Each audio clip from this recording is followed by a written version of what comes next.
Iya. Ya.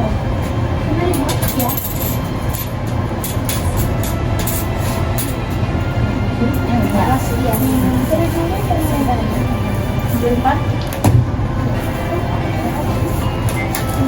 Makasih. Mau makan apa? Enggak. Makasih ya. Makasih ya, Kak. Iya, sama-sama.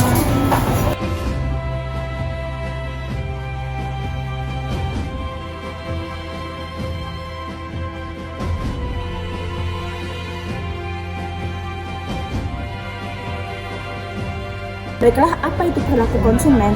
Perilaku konsumen adalah studi tentang bagaimana individu, kelompok, atau organisasi memilih, membeli, menggunakan, dan membuang barang jasa, ide, atau pengalaman untuk memenuhi kebutuhan dan keinginan mereka ini. Nah, di bidang ini menggabungkan ilmu psikologi, sosiologi, antropologi, dan ekonomi untuk memahami alasan dibalik keputusan pembelian dan dampaknya. Nah, di sini ada beberapa yang saya akan jelaskan, yaitu satu, pentingnya memahami perilaku konsumen. Untuk bisnis, membantu merancang produk, menetapkan harga, memasarkan, dan mendistribusikan yang sesuai dengan keinginan konsumen. Nah, untuk masyarakat ini membantu mengatasi masalah sosial atau lingkungan sosial, misalnya mengurangi konsumen plastik, mempromosikan makanan sehat, dan yang terakhir ialah untuk konsumen sendiri, membantu membuat keputusan pembelian yang lebih cerdas dan bertanggung jawab. Terima kasih. Yang kedua yaitu proses keputusan pembelian konsumen. Umumnya ini dibagi meliputi 5 tahap. Dan yang pertama yaitu mengenali kebutuhan. Apa itu mengenali kebutuhan? Yaitu menyadari perbedaan antara kondisi saat ini dan yang diinginkan.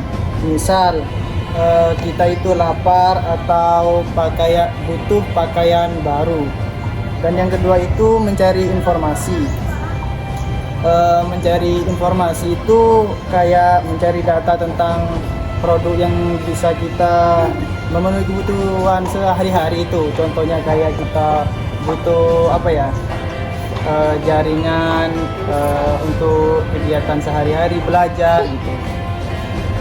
Dan yang ketiga yaitu mengevaluasi alternatif, yaitu membandingkan produk berdasarkan kualitas, harga, dan merek, dan lain-lain. Dan yang keempat itu membuat keputusan pembeli, yaitu memiliki produk yang paling sesuai. Ini nih kayak seperti kecocokan harga dengan pembeli, dengan penjual. Kayak kita mau beli barang tapi menurut pembeli itu kurang cocok, soalnya harganya terlalu mahal atau gimana gitu. Dan yang terakhir itu perilaku pasca atau pembeli, yaitu merasa puas atau tidak puas dan memutuskan apakah akan kembali lagi atau merekomendasikan ke orang lain. Nah ini nih terdapat banyak kayak pendapat beda dari tergantung orangnya masing-masing. Karena kan kalau kita membeli di toko-toko itu kan kayak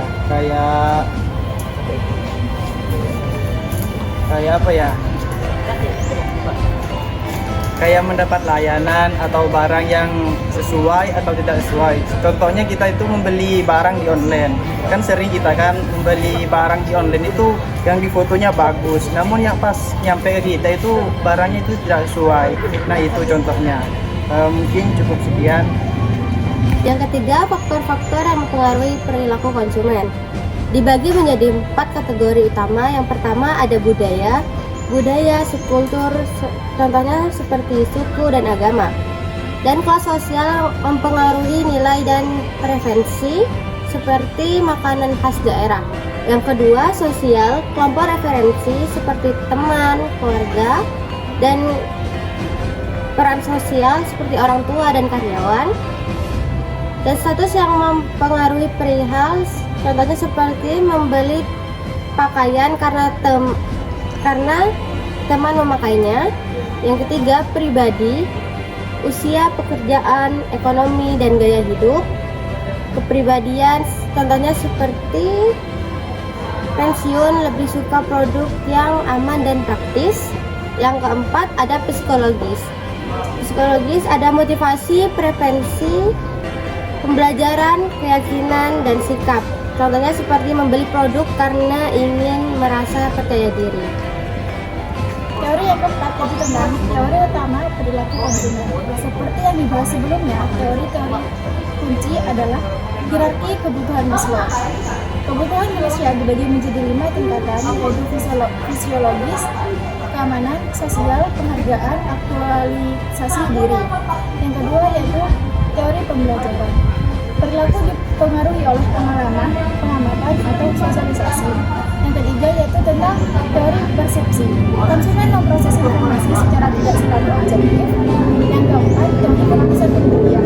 Proses yang telah dilakukan dalam membuat keputusan pembeli. Terakhir yaitu tren terkini dalam perilaku konsumen. Ini itu dibagi menjadi 4 tahapan. Yang pertama itu konsumsi digital. Konsumsi ini semakin mengandalkan platform digital ketika berbelanja. Yang contohnya itu banyak orang membeli peralatan melewati media sosial. Seperti contohnya itu yang kayak di Shopee atau Tokopedia dan lain-lainnya.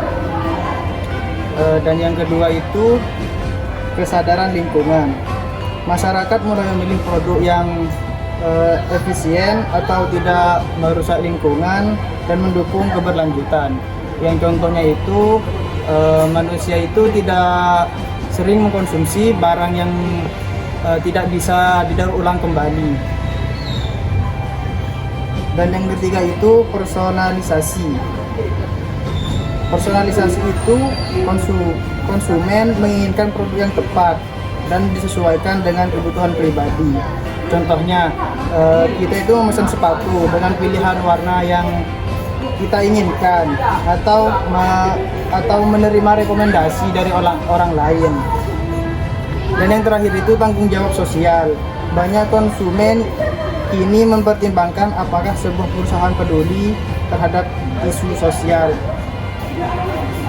Contohnya itu mendukung usaha kopi.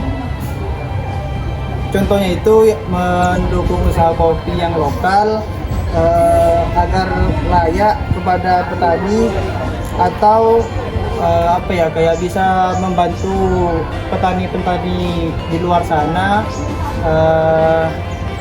Mungkin cukup sekian. Kami akan menyampaikan kesimpulan dari materi yang telah kami jelaskan tadi. Kesimpulannya adalah perilaku konsumen menunjukkan bahwa pembelian bukan hanya soal produk, tetapi tentang bagaimana konsumen berpikir. Nah, merasakan bahkan dipengaruhi dalam setiap prosesnya. Dengan memahami perilaku tersebut, konsumen pemasar dapat menciptakan strategi yang lebih tepat dan konsumen dapat mengambil keputusan yang lebih bijak. Baiklah, terima kasih untuk penonton-penonton dan juga teman-teman yang telah melihat video kami, yaitu tentang berjulukan teori perilaku konsumen. Assalamualaikum warahmatullahi wabarakatuh.